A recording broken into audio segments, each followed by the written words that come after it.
Hello friends, আমি বৃষ্টি। তোমরা সবাই কেমন আছো? আশা করি তোমরা সবাই খুব ভালো আছো। আর আজ হচ্ছে রবিবার, বাজছে এখন ওই 8টা সকাল।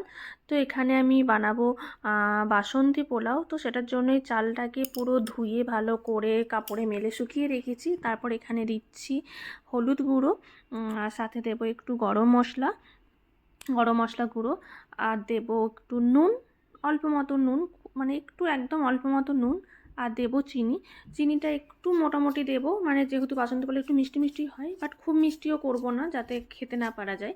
তো এখানে এরকম 1 চামচ মতো চিনি দেবো, আর সাথে দেবো একটু আদা বাটা। আর আদা বাটাটা দিলে ফ্লেভারটা ভালো লাগে, খুবই সুন্দর। আর দেবো একটু ঘি। তারপর এটাকে ভালো করে মাখিয়ে নেব, নাড়াচাড়া করে। মাখিয়ে নেওয়ার পর এটাকে আমি রেখে দেবো রেস্টে 30 মিনিটের জন্য। একদম ঝরঝরে পোলাও হবে, আর কালারও খুব সুন্দর হবে। আর আজ যেহেতু জামাই ষষ্ঠী, মানে জামাই ষষ্ঠী ছিল শনিবার, কিন্তু শনিবার আমার কাজ ছিল বলে হয়নি। তো রবিবার ভাবলাম আজকে ওর জন্য একটু স্পেশাল কিছু বানাই। বিয়ের পর থেকে আমরা কোনো দিনই জামাই ষষ্ঠী যেতে পারিনি, মানে এতবার বিয়ের পর এত বছর হয়েছে, বাট তাও বাইরে থাকার জন্য আমাদের যাওয়া কোনোবারই হয়নি।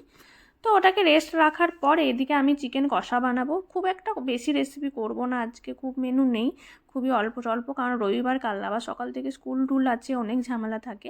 তো এখানে আমি চিকেন কষা করব আর বাসন্তী পোলাও, এই দুটো জিনিসই আমার বেটুও খেতে পছন্দ করে, ও খেতে পছন্দ করে, খুব সহজে হয়েও যায়। তো তার জন্যই এটা বানাবো। আর বেটুর জন্য ওদিকে আলাদা করে, বেটুর জন্য মানে যেহেতু আমাদেরটা একটু ঝাল দিয়ে করব, তাই বেটুরটা এই পাশের কুকারেতে অল্প মশলা দিয়ে কুকারে সিটি দিয়ে দেবো, যাতে ও ভালো করে খেতে পায়। আর এখানে দেখো কষা প্রায় হয়ে গেছে, হালকা করে মানে ঢাকা দিয়ে দিয়ে আমি কষছি চিকেন কষা, আর বাসন্তী পোলাও হবে। তো মানে আমি প্রত্যেক বছরই ট্রাই করি এই জামাই ষষ্ঠীর দিনে, যদি মানে সেই দিন না হলেও উইকেন্ড দেখে ওকে একটু স্পেশাল ফিল করানোর জন্য ভালো করে রান্না বান্না করে খাওয়ানো। তো সেটাই করেছি আজকে। তারপর এখানে পোলাওটা ম্যারিনেট করে রাখার পর ওটা আমি গরম মশলা, একটু কাজু আর কিশমিশ দিয়ে একটু নাড়াচাড়া করে ঘিয়ের মধ্যে দেখো চালটা দিয়ে দিয়েছি। চালটাও নাড়াচাড়া করে 2-4 মিনিট 5 মিনিট নাড়াচাড়া করেই আমি দিয়ে দিয়েছি জল। আর আমি বলবো ঝরঝরে করার আসল টিপস হচ্ছে, মানে তোমরা যখন পোলাও করবে, বাসন্তী পোলাও, তোমরা যদি 2 বাটি চাল নাও, ওই বাটির আন্দাজেই তোমরা 4 থেকে 4.5 বাটি জল নেবে, দিয়ে মিডিয়াম আছে মানে ঢাকা দিয়ে রাখবে, তাহলে দেখবে একদম ঝরঝরে হবে। তারপর এখানে মোটামুটি রান্নাগুলো কমপ্লিট।